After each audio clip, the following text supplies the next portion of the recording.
Making his way now to be screened by the 9th Senate is Issa Ali Ibrahim Sheikh Fantami, Director General and CEO of the National Information Technology Development Agency, NITDA, in Nigeria.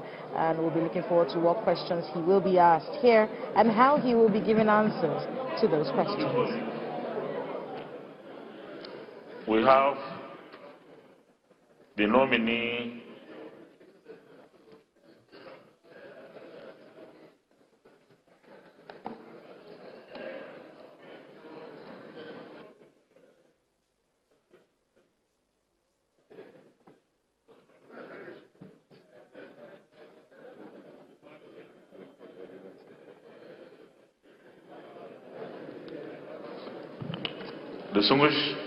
distinguished colleagues.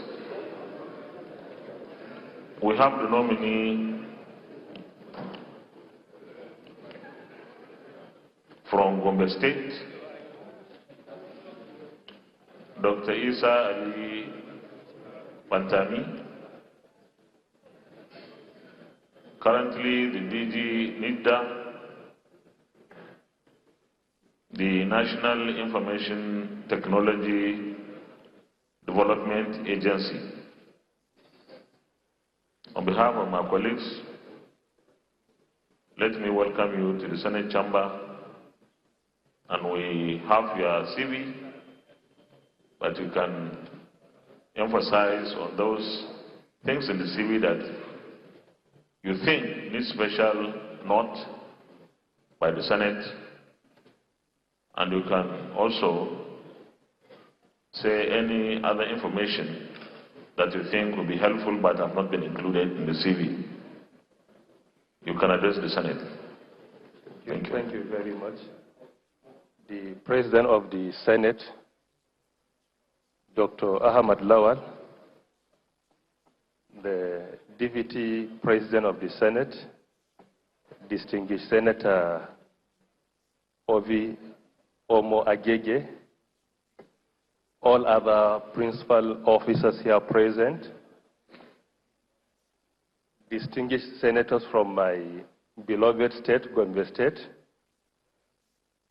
distinguished Senator Muhammad Danjuma Goje, distinguished Senator Saidu Alkali, distinguished Senator Amos Bulus, Chairman of my committee, distinguished Senator Abdul Fattah Buhari,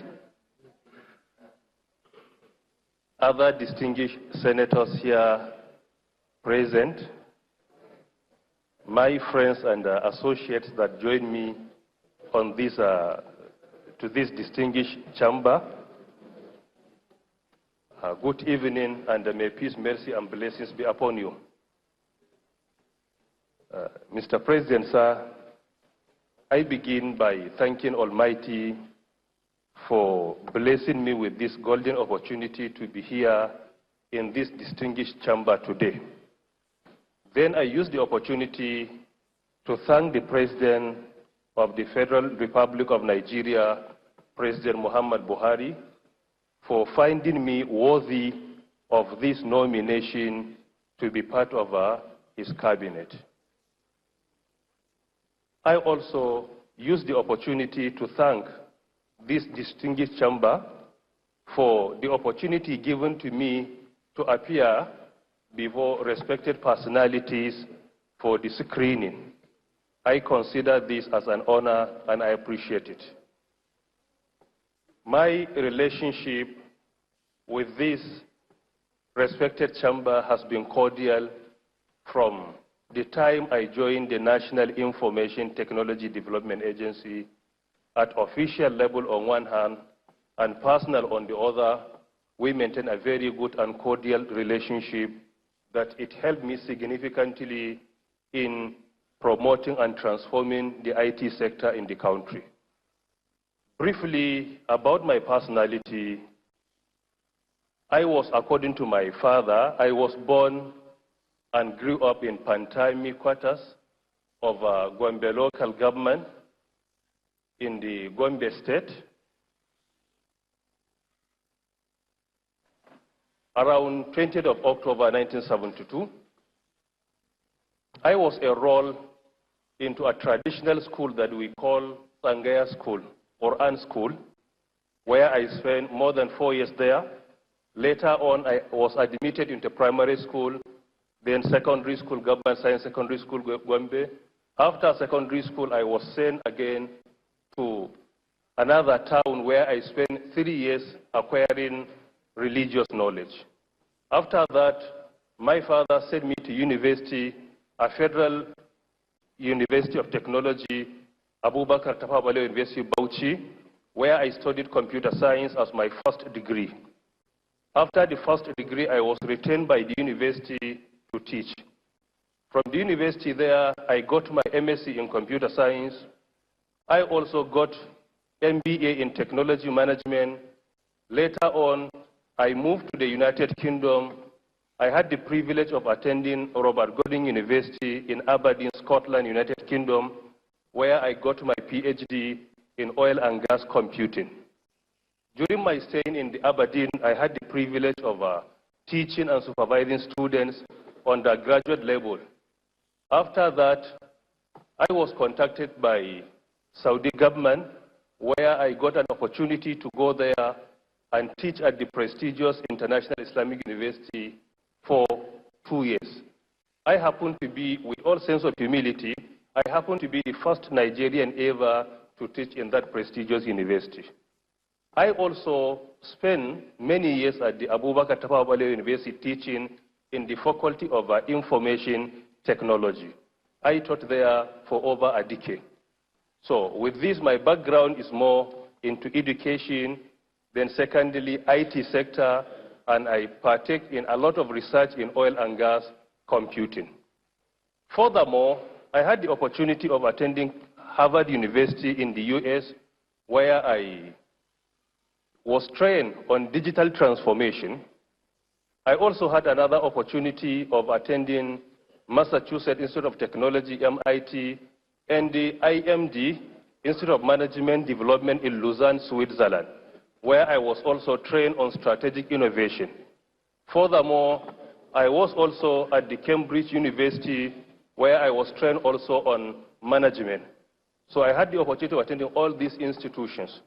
Part of what I have achieved in academia, particularly at the Abubakar Tafawa Balewa University, Bauchi, I happen to be the pioneer technical staff of Information Technology Development, Information Technology Department, where I championed the development of the entire curriculum of that department. And I had the opportunity of training over 1,000 students in the university in IT-related courses. At least most of them are all over the country, adding value to this great nation. When I traveled to Saudi, I also happened to be among the pioneer staff that established the Faculty of Computer and Information Technology there, and I happened to be the head of a technical writing department as well. On 26 September 2016, Nigeria President Muhammad Buhari, GCFR, appointed me to come and be the Director General and the CEO of the National Information Technology Development Agency. I joined the agency on 26 September 2016, and I'm grateful for this honor by the President. As a bloody teacher, I was brought back to the country, and I had the opportunity of contributing my quota towards the development of our country. So I spent at least, I am approaching the 3rd year now at the National Information Technology Development Agency. Part of my achievements in the agency, firstly, is reactivating our responsibility of being the IT clearinghouse for all federal public institutions when it comes to IT projects. That effort alone saved over 16 billion naira for the federal government of Nigeria. This achievement is an unprecedented one. With all sense of humility, I believe that this is something that if it is maintained, it will go a long way in reducing the percentage of IT project failure in the country. Furthermore, part of what we have achieved at the National Information Technology Development Agency within this time frame, we had the opportunity of trying to make sure that we enforce our local content policy, meaning that we are not in any way allowed to patronize foreign IT equipments until and unless if we are convinced beyond reasonable doubt that we have no capacity to do it in Nigeria.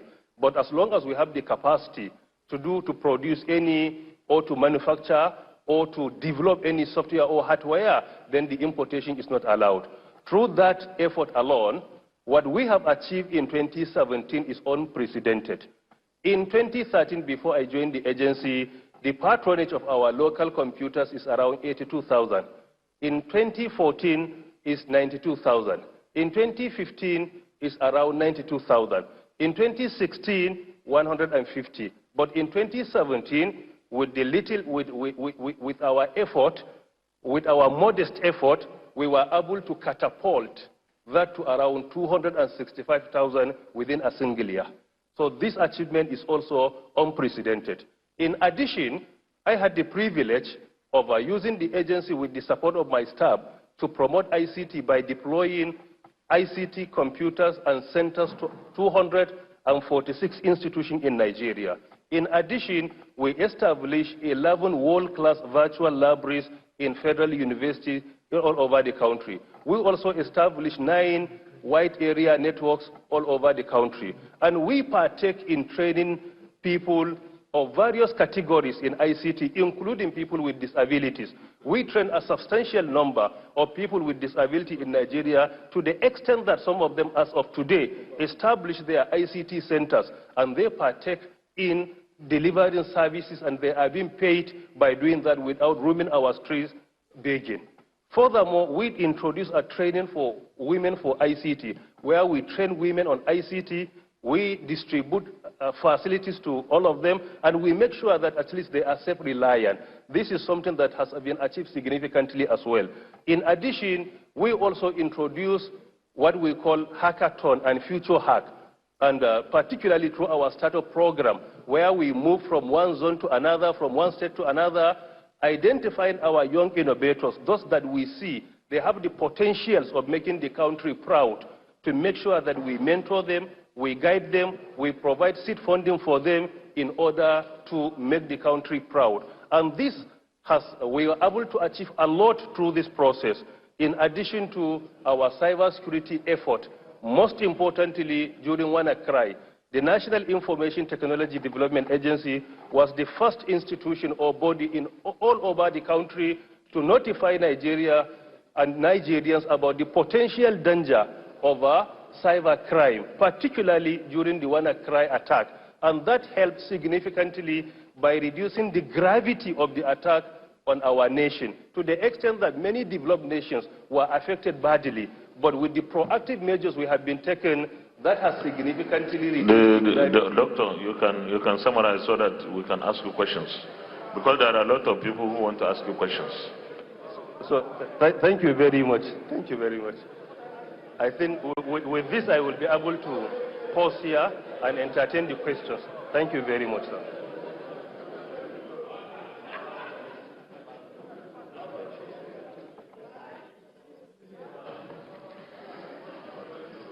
The Deputy Leader of the Senate.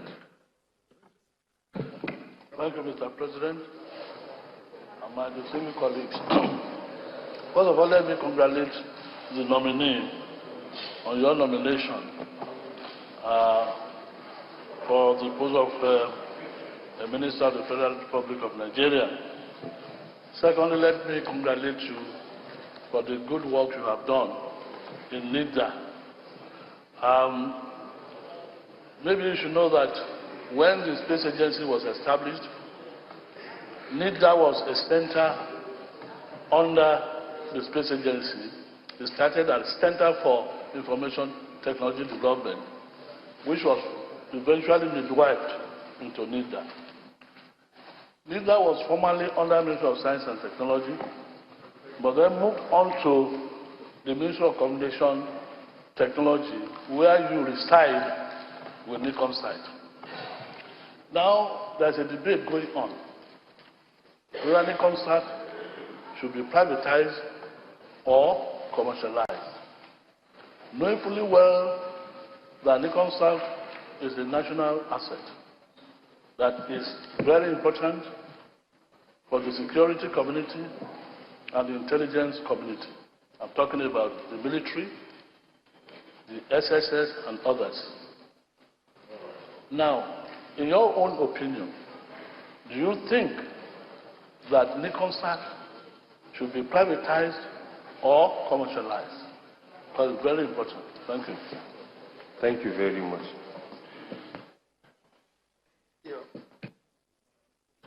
Senator Mohamed Adamalaro. Thank you, Mr. President, sitting in the chair, distinguished colleagues. Mr. Nominee, let me first of all congratulate you for being appointed as a nominee by Mr. President. Secondly, Mr. President, let me say that this is one appointment that will certainly add value to this government. The IT sector in Nigeria needs to be transformed. It is one sector that has the capacity of employing thousands and thousands of people. And I believe we have a technocrat, a well-accomplished scholar who is equal to the task. So the appointment is a well-deserved appointment. The only thing, Mr. President, I have is one question for him. And the question is that there is Abuja Technology Village, where billions of naira have been spent in providing infrastructure. And this technology village is meant to invite foreign firms to come and establish business in Nigeria, IT business in Nigeria, employing Nigerians, developing hardware and software. And getting to about 15 years now, everything has been provided in that village. Unfortunately, we haven't seen companies coming to set up businesses. In the event that you are confirmed as Minister for Information and Communication, how do you intend to utilize such important facility, having spent billions of naira of public money? Secondly, Mr. President,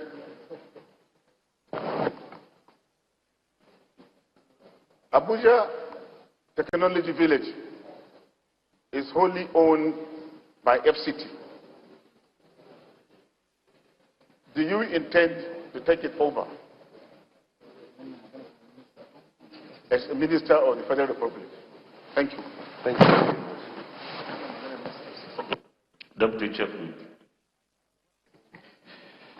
Thank you, Mr. President. Sitting as the chair, I'm Dr. Aliu Sabi Abdullahi.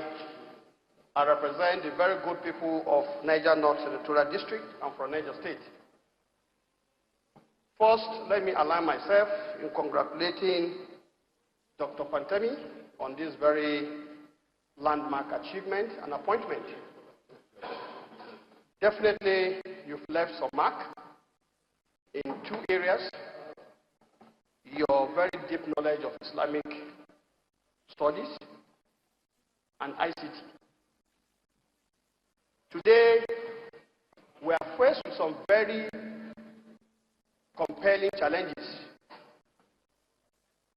for which our president, sitting as the chair today, has raised enormous concern about the idea or the challenge of out-of-school children. Today, this very challenge, no doubt, is more serious in the northern part of this country. Yes.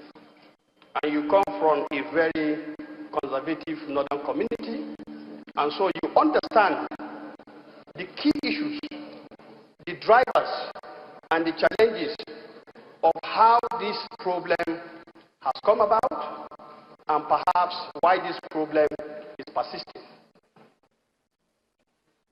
Now, you have the opportunity of being a member of the Federal Executive Council of the Federal Republic of Nigeria. Within this context, I want to know, what will you be bringing to the table so that the government will be able to bring a very lasting solution to this problem? Secondly, I would like to know, the world is moving towards a digital economy, and you have some very deep knowledge and experience. I'm particularly thrilled with your knowledge of innovation. Of course, knowledge is the key driver of innovation. What do you think this government needs to do so that beyond talking the talk, we are able to talk and walk? What do you think this government can do separately or differently to bring the advantage of the digital economy so that our numerous youths will use the positive energy positively, rather than the present challenge where many of them are just using what do they call it, the tablets, the smartphones, just to create what some people may call confusion, when they will have used the same smartphones to create wealth and employment for themselves and for others. Thank you. Thank you very much.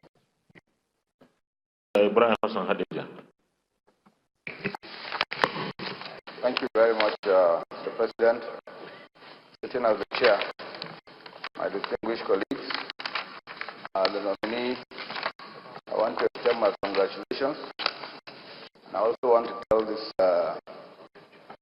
Senate that I can attest to most of the achievements that have been reeled out by the nominee in his capacity as Director General of NIDA. I've been to his office to make certain requests in terms of our own small ICT initiatives. And the last time I was there, we graciously arranged almost a 2-hour-long technical session. At the end of the day, I think we acceded to almost all 7 of the requests that we went with, including arranging the this Women in ICT Initiative training in Jigawa, where as hosts we were given maybe a reasonable number of slots for some of the girls that were trained there for over 5 weeks. And Mr. President, I can tell you that it was almost a miracle, because we had young girls who had never operated a computer in their lives, undergoing 5 weeks of intensive training, and they were handed over laptops and other accessories, and before we knew it, they went back to their communities and became graphic designers, making greeting cards, wedding invitations, and even banners and posters for politicians on the same came. I also know that under his watch, I think the mandate of NIDA was made manifest. A lot of us didn't even know what NIDA stood for in the past. I have a question for the nominee. Without prejudice to the President's prerogative to appoint portfolios, if you found yourself in a situation where you are superintending most of the agencies under communications, what would you do to ensure that ICT, as it's being espoused now? We have 2 motions on ICT in this Senate, barely 1 week after another. So my question is, how do you think you can make ICT a vehicle for teaching other subjects, not just simply talking about teaching ICT education? Yesterday or 2 days ago, we had someone here tell us that National Open University, he was the nominee from Bauchi. The National Open University had 500,000 students. And that is the kind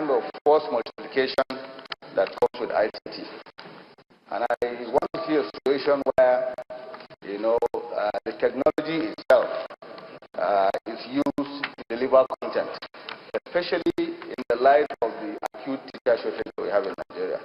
So we can help states like Borno, who have invested a lot in equipment and technology that is now offline. You know, and maybe while you are at it, you can also see a way to compel our telcos to provide some of that service. They already have the infrastructure, they have 3G and 4G everywhere. And I know in most countries, as part of their CSR, actually provide free internet connectivity to schools. South Africa as an example. So we can have that connectivity in our primary schools. Maybe we can find a way to level the playing field for teachers. One teacher teaching several classes or even several schools at a time.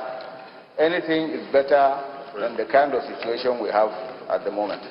Thank you very much, Mr. President.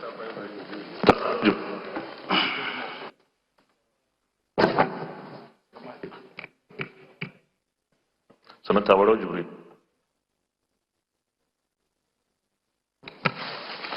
Thank you, Mr. Chairman. I am Senator Barrow Jibril of the Kadu. Mr. Domini, I am fascinated by your resume. It shows you have a very, very good pedigree. In any case, you are well known in this country. One does not need to look at your resume before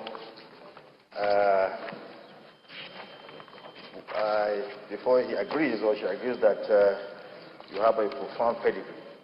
You are in the same mode with the Vice President. The Vice President is an accomplished pastor, at the same time a legal luminary. You are also an accomplished Islamic cleric, at the same time an accomplished ICT expert.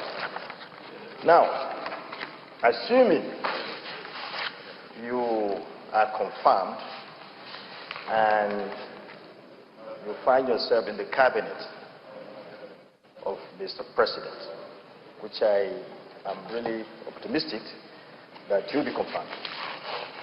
And my question goes this way. What will be your take, or what will be your advice in respect to going in line with what is happening in other climes, where ICT parks are created, where inventors, ICT inventors, are put together, create kind of incubation so as to assist them in commercializing what they have invented for the betterment of themselves and the economy at large. We don't have that here in this country. So, are you going to advise the government that we should create an elaborate, a modern ICT park to help our teeming youth who are becoming inventors everywhere? This is because when you look at what is happening, particularly in the western part of the world and Europe, western part of the world, Europe and America, you find out that they are producing billionaires, because of the help rendered to them by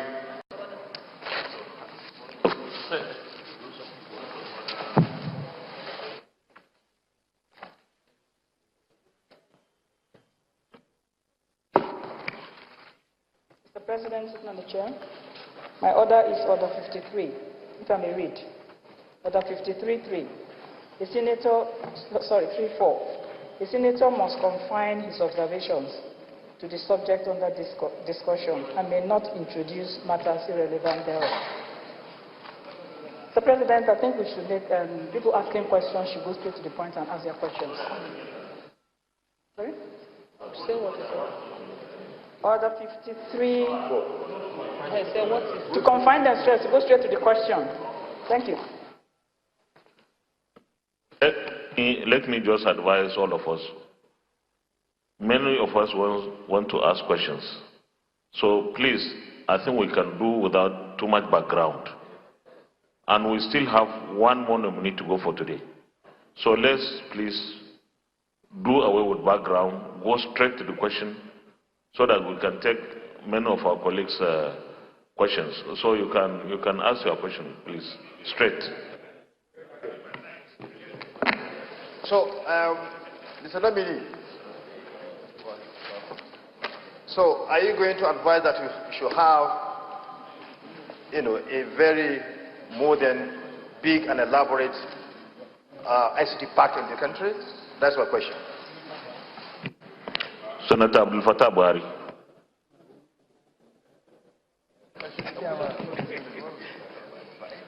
Thank you, Mr. President.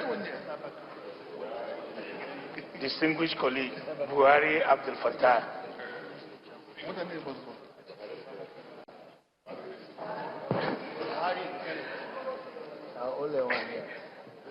Congratulations, Mr. Nominee. If you recall, I traveled to a lot of countries with you. In South Korea, one incident happened. How will you handle the incident that happened in South Korea in Nigeria? And the incident was, we don't have oil, we don't have anything. We export ICT. And the guy took us, the chairman of ICT in that country, took us to the refinery and said they have the best refinery in the world. With your performance at NISDA, with your startup, and all the people you've been able to train, how will you replicate what is happening in South Africa, in Nigeria, if you find your South Korea, in Nigeria, if you find yourself in any ministry in this country? Thank you. Senator Adedayo Adeye. Thank you, sir. Mr. President, sitting as the chair of the Senate, I congratulate the nominee. From your resume, you are a very qualified person, very knowledgeable in ICT. You haven't attended some of the best schools in the world. Oh, you are not hearing me? It's okay. Oh, I was congratulating you that I believe you are a well-educated person. I haven't attended some of the best schools in the world. Thank you very much. Now, you will agree with me that Nigeria is a primary economy. Yeah. We have not even reached the level of industrial economy, not to talk of the digital economy. Yeah. Now, people are talking of knowledge economy. And we know that in the world today, the most valuable companies are the ICT companies. Apple is the most valuable company in the whole world, as we speak. More valuable than even Chevron and all the oil companies. Nigeria is lacking behind in this critical area. How do you think Nigeria, why not sidestepping the industrial revolution or the industrial economy, can make that giant leap to the knowledge economy? That's my number one question. Number two is, you know that unlawful personal data processing is a threat to national security and the data economy. As the DG of NITDA, and if you have a portfolio in communication, which I suspect you may have, how will you ensure compliance with the Nigeria Data Protection Regulation 2019, thereby promoting national security and data privacy? Thank you very much. You can respond now. Okay. Thank you very much for asking very important questions, and I will go through the answers. I would advise that you just be precise, because there are so many questions to be asked. Okay, the first question has been asked by the Deputy Leader of the Senate. Firstly, I want to use the opportunity to appreciate your encomiums for our modest effort and this encourages us to redouble our effort whenever we get any opportunity to serve our country, meaning that what we have been doing has been supervised by this respected chamber. I consider these encomiums as a challenge and encouragement as well to do more, and will not take them for granted. Thank you very much. Secondly, on the questions, before the question that NIDA was under Science and Tech, or rather under Presidency as a department, then Science and Tech, then as an agency under Ministry of Communications. When NIDA was established, it was established just as a department, not under Presidency. It was just a department under the Ministry of Communications. Later on, that is, it was 2001, because the policy that NIDA was to implement was developed in 2000. Then the agency was established by government policy in 2001. So when it was using a policy, it was just a department under the Ministry of Communications. When NIDA got its act from this respected chamber, then it becomes an independent agency, a statutory agency under the supervision of the Ministry of Communications, and this was in 2007. The issue of NICHCOMSAT, which is very critical as well, that NICHCOMSAT, Nigerian Communication Satellite, is also an agency under the Ministry of Communications. The question is, if I am confirmed by this distinguished chamber, what am I planning to do or to recommend for NICHCOMSAT? Is it commercialization or privatization? We will go for commercialization. Is very important. Firstly, because of the fact that many Nigerians look at NICHCOMSAT only from the perspective of generating revenue, while the role that NICHCOMSAT has been providing in terms of security in this country cannot in any way be quantified. For example, around 2010, 2011, 2013, in Northeast, most importantly Borno and Yobe, there wasn't any network of NTA or Airtel or any other telecoms. Only NICHCOMSAT was providing all the satellites required by our Air Force. At that time, the whole Northeast, most importantly security agencies, were relying on NICHCOMSAT for all their satellites in order to attack or to prevent themselves from attack or to strategize. The role NICHCOMSAT has played here, it cannot be quantified using money. So firstly, when we talk about NICHCOMSAT, let us look at the role the agency has been playing in terms of supporting our security institutions to deliver their mandate. The reason why I'm against privatization, privatizing NICHCOMSAT will endanger the security of our country. Being the only satellite that is providing the images required by our security institution. When we privatize, then by implication, we are subjecting our national security in the hands of those that at least that partake in the privatization process. So because of this, looking at the role NICHCOMSAT has been playing in terms of security, it is better to commercialize its activities. That commercialization can support the agency to get something from the services they provide in order to integrate their process. Then secondly, a question has been asked by distinguished Senator Adamu Aliro after congratulating me for this nomination. And he asked a very important question as well. What we plan to do with Abuja Technology Village. As he outrightly observed, Abuja Technology Village is not for federal government, it's for FCT, meaning that it's for the Federal Capital Territory. And with this, there is a limit to what we can do.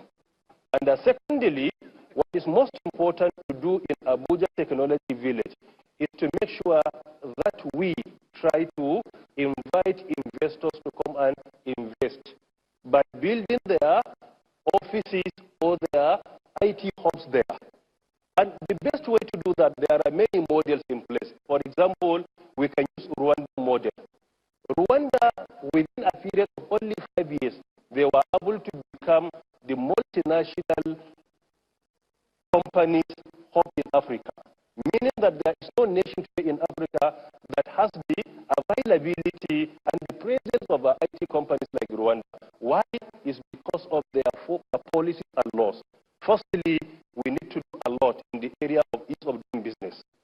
A lot has been achieved because within a period of 2 years, we were able to catapult our nation to 27 steps higher than where we were. This is a great achievement. However, we need to do a lot. Secondly, many investors are not willing to come to Nigeria to invest. Why? Because of our image. The image is worse than the reality. Many people outside Nigeria feel like if you are in Abuja, you are not safe. You are under threat 24/7. While we live peacefully, there could be challenges, but these challenges are inevitable all over the world. There is no country that is existing without security challenges. But what we have been reading from outside the country, or the way the image of our country is being portrayed, particularly in media, is not encouraging. It will not in any way do good for us. So I think we need to come together. This is something that all stakeholders must join hands together to see that we clear the image of our country. Thirdly, whenever you want to invite investors to come and invest, there must be an agreement, like tax holiday, maybe for the first year or for the second year. And thirdly, at the initial stage, we should not just be after the profit or the revenue we will get. Let us make sure that they agree to be part and parcel of our country. When that is achieved, then in the next few years, we can come up with some, at least recommendations or agreement on how to start benefiting from their investment. Today, if investors can come to Nigeria and invest and employ Nigerians to work for them, this is another achievement indeed. So I think we need to do a lot in the area of our image, in the area of coming up with so many policies and laws that are investment friendly. They can encourage investors to come to Nigeria and invest. There is no time to discuss on this on a larger scale, but I have a blueprint in place where we can use it to make sure that we invite investors, and with that they will be willing to come to Nigeria and invest. Then the third one is from Senator Abdullahi, Niger State. I also appreciate the encomiums from distinguished senator, and this is a motivation for me to do a lot in the future when given the opportunity. Firstly, the question distinguished senator asks is about out-of-school children. Firstly, I have been a university teacher for around 14 to 15 years. Secondly, I am also a student throughout my life. Thirdly, I have been teaching kids in our environment since 1988. Fourthly, I am a great beneficiary of acquiring knowledge. With this, I believe that if I am part and parcel of the Federal Executive Council, I will be able to deploy my experience and background to see that we eliminate or rather reduce the number of children out of school significantly. The percentage is so alarming today. And in this area, I think the main responsibility is not only with the federal government. Our states have a role to play because they usually control our primary schools, our secondary schools, and they have many higher institutions. Most of our schools, or rather our states, if you look at the budget for education, is highly insignificant. It's not sufficient. Developed nations today are budgeting 20%, 25%, some even 30% for education. But today in Nigeria, we have states that are budgeted less than 10% of their annual budget. With this, Mr. President, the candidate has only 2 minutes. Continue. Okay, so firstly, budgetary provision is very important. Secondly, we need to have laws in place that will make taking our children to school mandatory. It's not allowed for anyone to keep his son at home. Thirdly, we should try to advocate for free education. This free education is very important, particularly at primary and secondary level. Fourthly, children that are orphans, let us have a package for them. Besides free education, the system will take care of them, or rather will reduce the pain of losing their parents significantly. If that is provided, I believe it will go a long way. Number three, my respected brother, the question asked by distinguished Senator Ibrahim Hassan of Jigawa, I think about the issue of not only providing ICT for our schools. how can we use ICT to be the method of our teaching? I already have a blueprint in place for that, what we call digital literacy. The whole country must embark on a journey of digital literacy. Today in Nigeria, you can see, with due apology to civil servants, we have many civil servants that do not know how to operate computers. So you cannot come up with a policy of digitalizing everything or making computers to be the way of teaching while there are teachers that are yet to learn how to operate computers. So firstly, our digital literacy should be those that are teaching. We should teach them for a period of time. After that period of time, we make sure that using ICT facilities, most importantly in our towns, before extending to villages, is mandatory. So that exam will be online, teaching will be online. When we make that mandatory, we can continue to expand to other local governments and our villages within the period of even 10 years or thereabout. In place, we can use what we call LKJ model. LKJ model is a combination of 3 cities where you can customize the 3 models in one place and deploy it. Then number 5, question asked by distinguished Senator Barau Jibril. I'm in support of creating many IT hubs. Currently, we have established around 7 IT hubs in Nigeria. This is very important. Then number 6, question asked by Senator Abdul Fattah Buhari, Oyo State.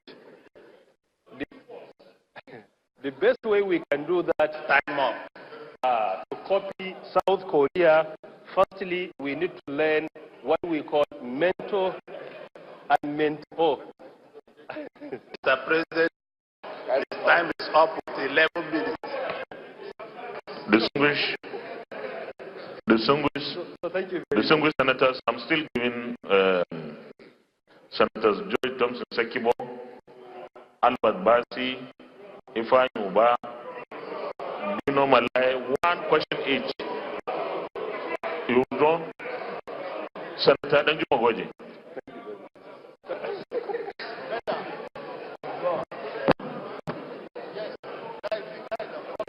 Thank you, Mr. President, in the chair.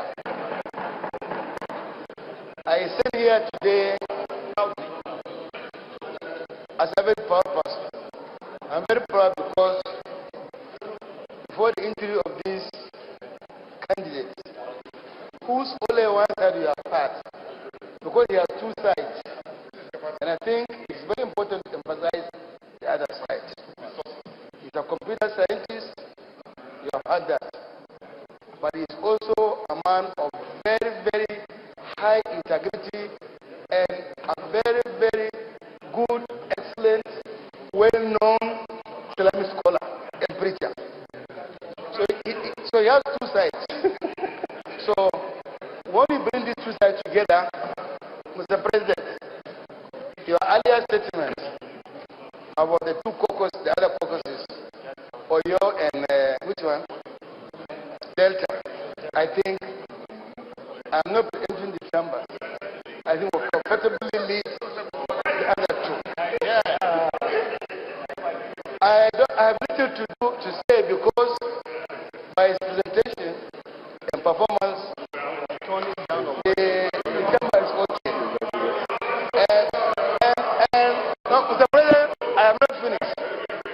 This is the first nominee so far, and I think we have cleared up to how many? More than 20. People raise their hands, they are recognized up to 5 of them, and they will do their questions because those questions might have been answered through the submission of the nominee. Very, very, very excellent. I'm very proud. So, on behalf of the caucus of Gombe State, 3 of us, and on behalf of Gombe people, we are unanimously grateful to Mr. President for recognizing this very, very special talent and bring him to limelight. We totally endorse his nomination and we pray to God, Allah subhanahu wa ta'ala, to continue to guide him and raise him higher and higher and higher and higher. Thank you very much. I so submit. On this call, I will colleagues and Mr. President to ask the nominee to take a bow and go. Thank you very much. Distinguished colleagues, before I put the question, Gombe State is also in contention. I think the other side that nobody asks any question, I will not ask a question but just comment for 1 minute. The nominee indicated he also has an oil and gas background. I think that will be a very valuable disposition and experience for us when we start working on the PIB. We will all recall that I said this time around, since we have tried individually in different arms of the government and all failed. The executive tried it alone, they didn't get it. The legislature tried it alone in the 8th Senate, in the National Assembly, 8th National Assembly, we didn't get it. Then we need to come together. We may get it. And experiences and training like his will come handy, I am sure. With these remarks, let me put the question that is it the view of the Senate that the nominee, having answered all the questions satisfactorily, takes a bow and go? Those in favor say aye. Those against say nay. The ayes have it.